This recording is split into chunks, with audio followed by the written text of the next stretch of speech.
ay dahil po yan sa mga kahoy na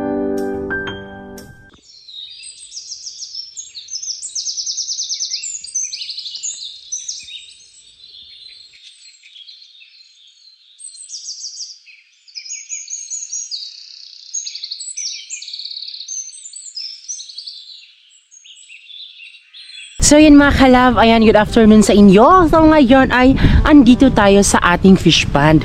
Bakit nga ba tayo andito? Talagang nababasa nyo yan sa title mga kalab, no? Meron akong sasabihin sa inyo, talagang napakadelikado talaga din dito pala sa aming fish pond. Kasi sinabi ni Francis, kailangan niyang maging alerto dito sa aming fish pond dahil di ba, hindi naman talaga mawawala yung mga ganun kapag usapang mga ano, di ba, mga alimango. Parang may pumupunta dito sa fish pond namin. At syempre, kami na talagang natakot din kami kasi di ba, sobrang dami talaga ng mga nangunguha din talaga doon sa fish pond namin dati, di ba? Kaya ngayon din, mas maging alerto talaga kami. Kasi sa sobrang hirap na ng tao, talagang yung iba gumagawa ng masasama para lang magkaroon ng pera. Hindi na nila iniisip kung ano ang makakasama sa kanilang pamilya. Mga ilang days na din na dito na din si Francis na natutulog tuwing gabi. So hindi pa siya nalagyan dahil yun nga, medyo wala pa tayong pera para ipakontinue yung ating kubo. Pero dahil nakabenta tayo ng ating baboy, so yun po, yung kalahating pera po na nasa amin ngayon na kita namin sa baboy ay yun yung ipanggagastos namin dito sa fish pond. Talagang napakagastos talaga magkaroon ng fish pond. At ngayon ay aantayin po natin si Francis na makadating dito kasi bumili po siya ng kawayan at kami ay nakabili na din ng pako. Pero hindi ko alam kung matatapos ba siya sa ngayon or baka maabutan pa kami ng kaumagahan kasi pagkatapos ng paglagay po ng mga kawayan, lalagyan na po siya ng mga dingding, pader, kung sabi, pader siya mga kalab. At talagang si Francis lang talaga yung natulog dito at kami ni Giselle, hindi pa kami natulog dito kasi wala pa din namang pader. Tapos madaming lamok at syempre sobrang lamig talaga. So ayan, andyan na si Francis mga kalab. Andyan na siya na yan mga kalab.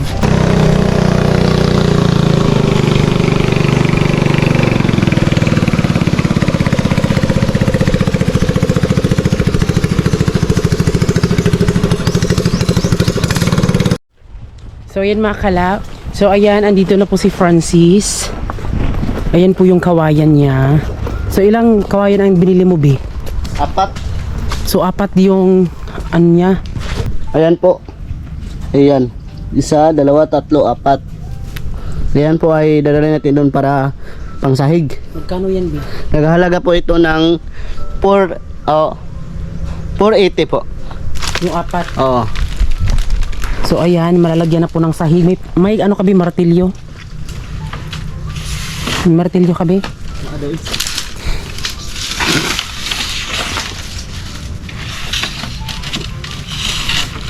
Ayan na.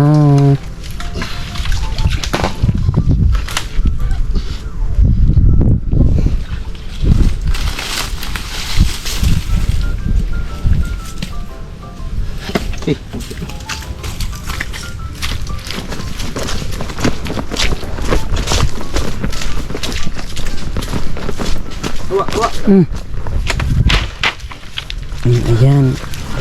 So dito po natutulog sila Francis kagabi. Sinamahan po siya ni Usting. Oh. So yan po. Dito po sila natutulog mga kalab. Ayan, halatang giniginaw talaga sila kasi tinatakpan nila ng mga nipa. Ayan. Diyan sila natutulog. Ayan. At ito din po yung solar namin na binili. Talagang, nainitan siya. Ayan. Solar. So medyo natagalan namin tong ayusin yung kubo namin dahil 'di ba yung month of December talagang sobrang busy talaga. Pero ngayon na month of January na, so wala na kaming kinabisi-bisihan na ano pa yung shoot, kundi it's time naman din po para sa aming fish pond. Yan.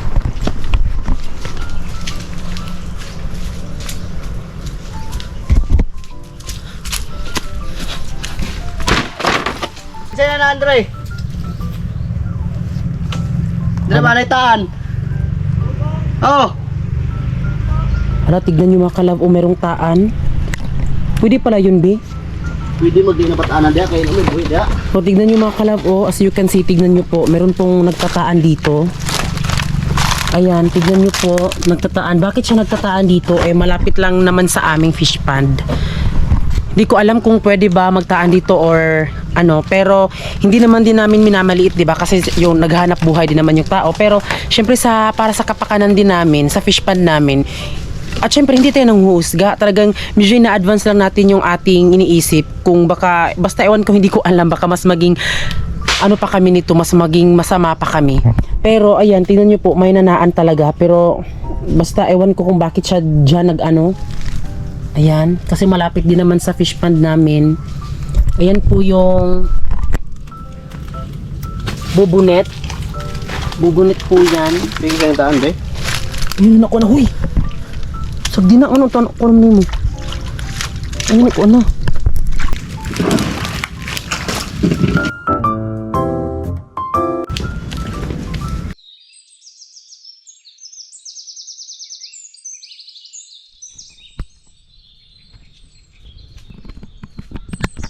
Ayan mga kalab, nalimutan ko yung pagkuha ng gabas at yung itak. Napaka-importante talaga to.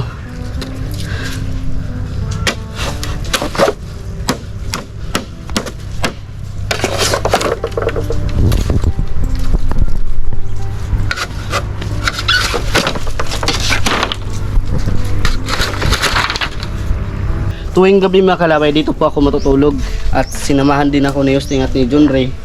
So ito lang yung silbing sahig namin mga kalab. So medyo natipak-tipak na. Iyan po. Napakanipis, no? Napakaluma na to. Kapalitan namin ng kawayan.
Wala dua.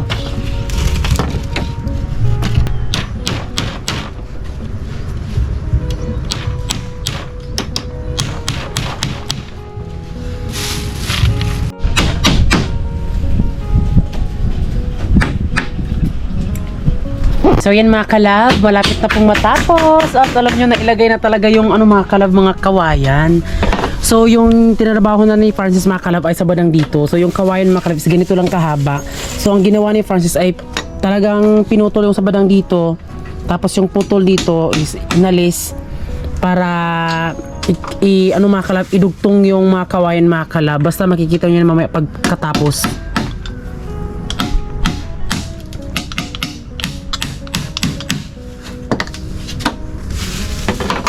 Gawa ni Francis.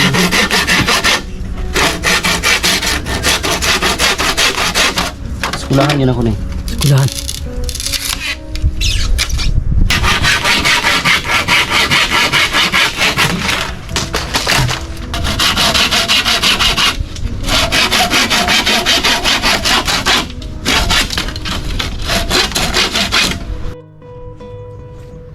Ayan, dahil naubos na yung isang kawayan, bandol ng kawayan, so ito na naman.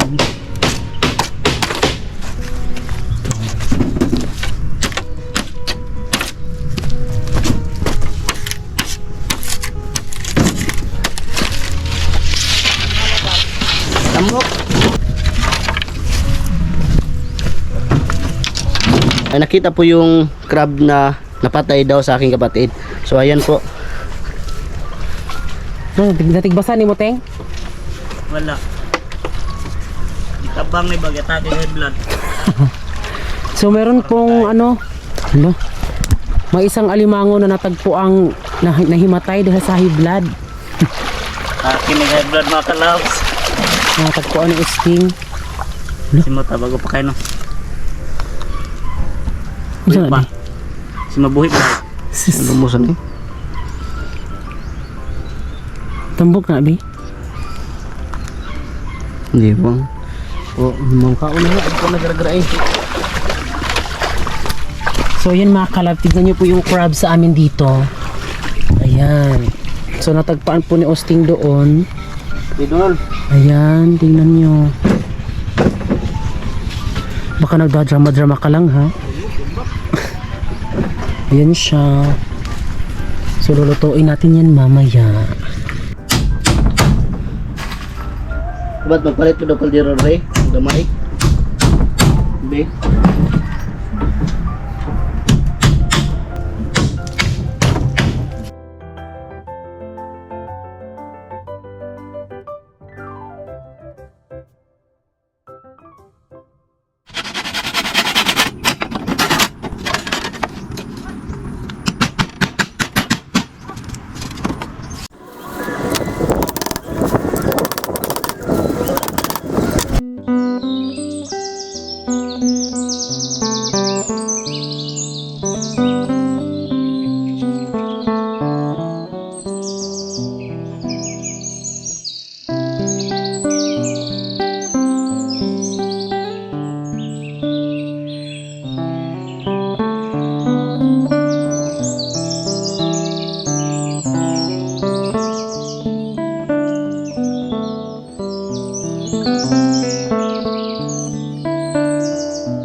So yan mga kalab, sa wakas tapos na din. Ayan. So, syempre mga kalab, ito talagang pinagdugtong na lang ni Francis dahil hindi umabot po yung kawayan sa parang sa dulo. Ayan. So, kung napapansin nyo, medyo hindi siya pantay dahil po yan sa mga kahoy na inaano namin, di ba? Kasi mas gusto namin na makatipid kami at pero swak din naman siya na talagang okay siya kapag higaan mga kalab. Ayan. Matibay na po siya mga kalab. Diba? Ayan o. Ayan. So, alam nyo mga kalab, parang ini-imagine ko na tumira kami noon sa bahay namin mga kalab, sa bahay kubo namin doon sa fish pond dati, diba? So, sino sa mga, comment dyan kung sino nakaalala sa mga ganun, diba? Nung gumawa ka, talagang bahay talaga mga kalab na doon kami tumira, ganun. So, at least, meron kaming bahay kubo ngayon dito na pagtatambayan para tingnan po yung mga tanawin dito sa fish pond namin mga kalab, para kung sino po yung mga taong pumapasok dito talagang maaano namin para hindi kami makuhaan ng mga ano ba mga alimango, diba? Kaya ito mga kalab, tapos na nga siya dito mga kalab dahil medyo, di ba, hindi siya pantay medyo. So, yung gagawin na lang namin mga kalab at para hindi kami matusok sa mga may pako mga kalab. Ayan. So, ang gagawin namin ay maglalagay na lang kami dito ng 2 plywood at lalagyan namin siya ng floor mat. Ganon kasi yung ginawa namin doon sa bahay namin nung last na tinirhan namin mga kalab, which sa bahay nila Mama Bibi mga kalab na inalisan namin dati. Ayan. Kaya ito lalagyan natin ng plywood at floor mat. At ayan, ito yung dating hinihigaan nila Francis. So, temporary lang muna ito na ilalagay ito dito para hindi sila maano ng ginaw. Ayan. So, parang pang magwa 1 week na dito natutulog si Francis at si Usting mga kalab. Ayan. O diba sa simpleng ano mga kalab, sa simpleng bagay na dapat kailangan talagang gawin para matapos, ito na mga kalab, natapos na nga sa wakas. Ayan. Diba? Bra. So, unti-unti lang yan mga kalab, may proseso talaga ang mga ganyan, hindi yung agad-agad na natatapos, talagang wag lang talagang sumuko para sa ikakabuti ng iyong buhay. Kaya yun po mga kalab, at i-update din namin kayo kasi palagi na po tayong mag-a-upload ng ating fish pan serye dito sa ating channel mga kalab para ma-update kayo sa buhay fish pan namin. Ayan. Ang sarap ng tanawin mga kalab. Titingin ka lang dyan. Ayan. Titingin ka lang dyan. Nakikita mo siya ang simoy ng hangin. Siyempre makalab, yung mga manok ko makalab, kung magtatanong kayo kung mataba ba yung mga manok ko, at siyempre sobrang taba talaga kasi dahil po yan sa, meron pa akong mga vitamin sa aking mga manok po talaga. Intenso Power Stag makalab. Ito ay 7 months pa lang makalab, ay yung katawan niya ay butong talaga, napakalaki. Tignan nyo. Ganyan po kalaki yung katawan nyo. Ganyan po. Nagtitimbang siguro ito ng 2 kilo at 1/4 yata. Kami po ay hindi po kami mag-worry po kasi dahil madami po kami mga vitamins po sa mga alaga namin. Kung wari yung mga manok, madami po ako mga vitamins dahil po yan sa mga, ito po yung ginagamit namin. Ayan po, Intenso Power Stag talaga. Ito ay sa mga bayong-bayong So yun mga kalab, maraming salamat po sa lahat ng nanood at syempre bago kayo umalis, please don't forget to subscribe our YouTube channel at kami ang Family Love Team nagsasabing dapat love lang.